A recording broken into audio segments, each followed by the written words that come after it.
A inflação é um dos piores pesadelos da vida financeira de qualquer pessoa e muitas vezes ela é invisível. Quem não presta atenção pode acabar nem percebendo seus efeitos em momentos de inflação mais estável. Mesmo assim, ela tá lá corroendo o seu tão suado e batalhado dinheirinho. Nesse vídeo eu vou falar sobre como se proteger da inflação, trazendo investimentos mais tradicionais que já são conhecidos por servir como proteção. Além disso, eu vou trazer outros que não costumam ser utilizados dessa forma, mas que ajudam bastante na hora de proteger o seu patrimônio desse inimigo invisível. Mas antes de falar desses investimentos que servem como proteção, eu preciso trazer para vocês algumas informações fundamentais que deixam mais claro o que é e como age a inflação. No Brasil existe uma sigla utilizada como indicador de inflação, que é o IPCA. Esse indicador é calculado a cada mês nas principais cidades do Brasil. Mas aí vem um ponto muito importante desse cálculo. Cada cidade tem um peso diferente no índice e como São Paulo é a maior e principal cidade do Brasil, o peso é maior. Na tela vocês podem ver, São Paulo tem um peso de 30,67% no índice, Rio de Janeiro 12,06%, Belo Horizonte 10,86%, Porto Alegre 8,40%, Curitiba 7,79%, Salvador 7,35%, Recife 5,05%, Belém 4,65%, Goiânia 3,59%, Fortaleza 3,49%, Brasília 2,80%, Vitória 1,78%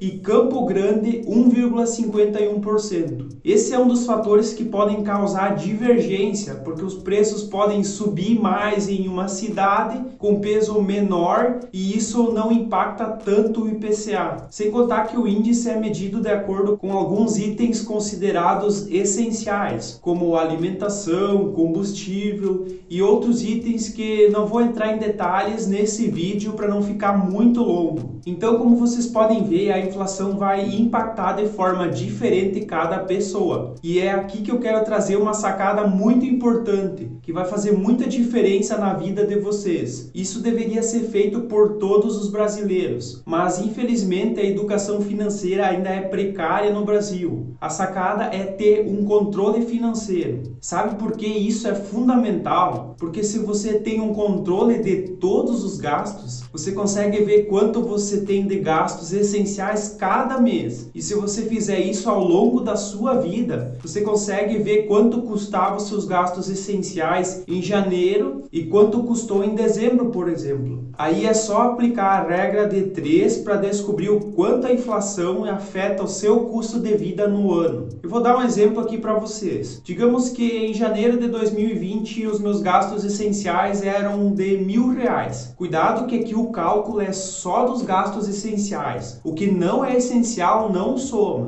Aí em dezembro, digamos que os gastos essenciais com as mesmas coisas foram de R$1.100. Então, aplicando uma regra de 3, o resultado vai ser uma inflação de 10% ao ano. A inflação afeta muito o nosso poder de compra. Desde 1994, que foi o ano que surgiu o Plano Real, o IPCA oficial é de 561,94%. Ou seja, nos dias atuais, R$ 661,94 tem o mesmo valor que R$ 100 tinham em julho de 1994. Essa é a prova de que a inflação é algo sério. Além dos bons investimentos para se proteger da inflação, também quero trazer para vocês o que não fazer com o seu dinheiro. Primeiro de tudo, não guardar dinheiro em cofres, na parede, até enterrar dinheiro eu já ouvi pessoas que fizeram. Porque além de ser perigoso, você pode ser roubado, sequestrado ou alguma outra coisa. Dinheiro que não é investido, a inflação incide diretamente, porque esse dinheiro não está rendendo nada. Além disso, desde que a poupança mudou e passou a ter um rendimento variável de acordo com a Selic, a poupança se tornou um péssimo investimento. Só em 2020 ela rendeu bem abaixo da inflação e deve continuar assim em 2021, por causa da taxa Selic em baixa. Agora que eu trouxe o que não fazer com o dinheiro, vamos ao que mais interessa. Como você pode se proteger da inflação? A renda fixa é uma opção e os títulos públicos podem ajudar. O Tesouro Selic costuma ser utilizado principalmente como reserva de emergência. E mesmo que o rendimento desse título é atrelado à Selic e não ao IPCA, o governo usa a Selic para controlar a inflação. Então, na teoria, se a inflação sobe, a taxa de juros também sobe. Mas claro que isso não é tão simples. Na minha opinião, com inflação mais alta, o Tesouro Selic só deve ser utilizado como reserva de emergência, porque provavelmente a rentabilidade vai ser menor que a inflação. A segunda opção de título é o Tesouro IPCA. Esse título já é uma proteção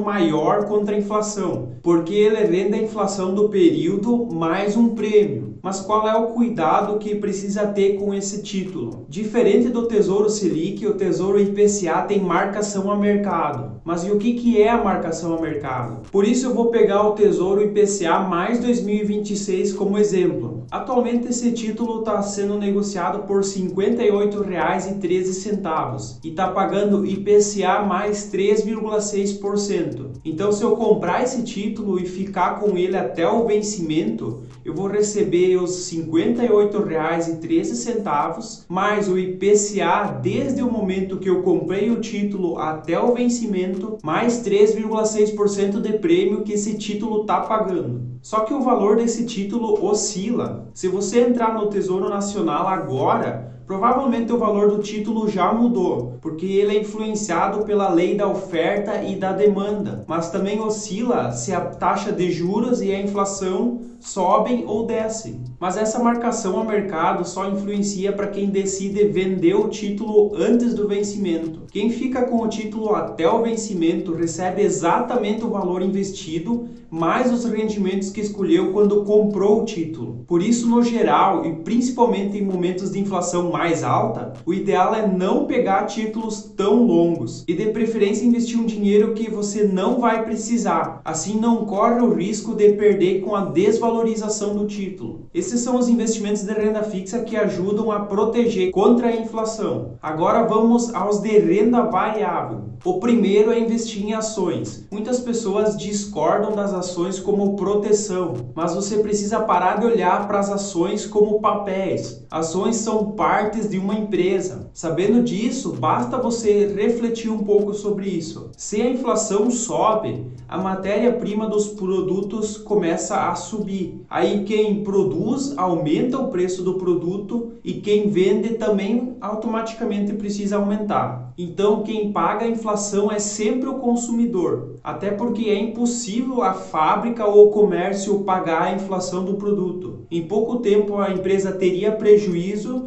e teria que fechar as portas. E menos oferta aumentaria ainda mais o preço. Ou seja, tentar mudar seria ainda pior para todo mundo. Então, se essas empresas repassam a inflação para o consumidor, automaticamente investir nelas é uma forma de proteção contra a inflação. Os fundos imobiliários funcionam de forma parecida. Como os fundos são basicamente imóveis locados, todos eles têm contratos que são reajustados principalmente pelo IPCA e pelo IGPM, que são os principais índices de inflação. Então eles também servem como uma proteção contra a inflação. Só que é claro que os fundos não são corrigidos exatamente como a inflação e depende também do mercado imobiliário. A correção dos aluguéis também depende de como são os contratos, mas sim, é um investimento que pode ajudar na proteção do patrimônio. Outro investimento é o de imóveis e terrenos, que assim como os fundos imobiliários tendem a ser reajustados pela inflação, mas são investimentos mais complicados, porque você pode ficar com o imóvel e o terreno desocupado, só gerando custos, pode ter uma desvalorização por vários motivos, além de ter uma liquidez muito menor que os fundos imobiliários. Eu particularmente prefiro fundos imobiliários, mas imóveis acaba sendo também uma forma de proteção do patrimônio.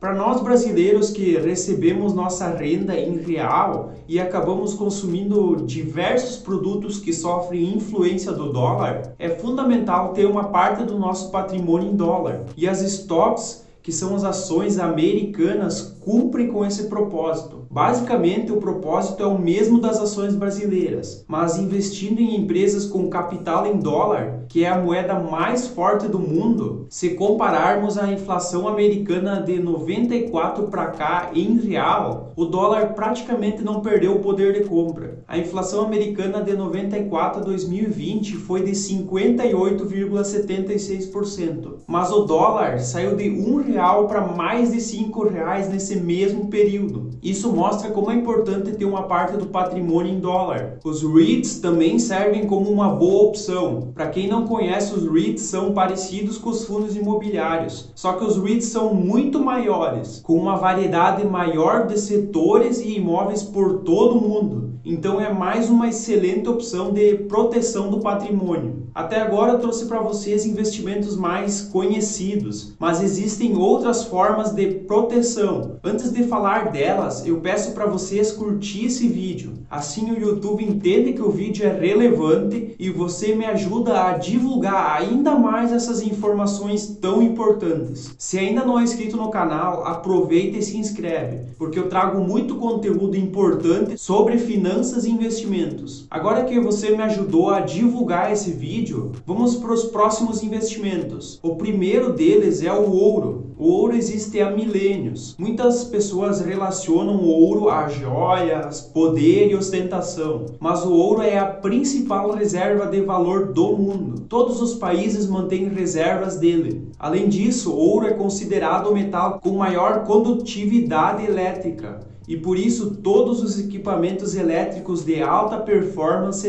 têm ouro em seus componentes. Não se sabe ao certo quanto ouro existe no mundo, mas por ser um metal encontrado na natureza e de extração um tanto quanto complexa, ele acaba sendo escasso. Como o ouro já se provou no tempo e já valorizou bastante ao longo do tempo, pode ser considerado uma proteção contra a inflação, inclusive porque cada país pode imprimir uma certa quantia de dinheiro de acordo com a reserva de ouro. Na tela tem um gráfico da valorização do ouro desde 1973 em dólar, e o segundo gráfico é desde 1999 em reais. O próximo investimento é um tanto quanto polêmico. Existem muitas discordâncias quanto ao futuro desse investimento, mas não podemos ignorar o seu crescimento e a sua proposta de valor. É o famoso Bitcoin. E aqui muito cuidado. Como forma de proteção, serve somente o Bitcoin, não qualquer criptomoeda. E o motivo é bem simples. O Bitcoin é uma moeda digital deflacionária, ou seja, ao contrário do dinheiro que é impresso aos montes pelos governos, o Bitcoin é limitado. O criador do Bitcoin limitou ele em 21 milhões de unidades. A cada ano que passa, a quantidade de Bitcoins minerados vai diminuindo, e é estimado que até 2140 todos os 21 milhões já estarão minerados. Porém, muitos Bitcoins acabam sendo perdidos, o que torna o Bitcoin extremamente escasso. Por ser uma moeda digital descentralizada, o Bitcoin atrai o interesse de muitas pessoas, e como ele é limitado, a tendência natural é valorizar ao longo do tempo. Só que é preciso ter calma e não deixar um percentual muito grande do patrimônio em Bitcoin. Como ele é muito novo, ele ainda não passou no filtro do tempo. Além disso, os governos vão tentar fazer de tudo para regular essa moeda. Agora eu quero saber de vocês, qual desses investimentos vocês já usam como proteção de patrimônio? E o que vocês acham dessa lista que eu trouxe para vocês? Ficou faltando algum investimento? É importante entender que a inflação afeta todos nós, mas a maioria não sabe sequer como se proteger disso. Por isso, compartilhe esse vídeo com seus amigos e familiares, assim mais pessoas ficam por dentro desse assunto.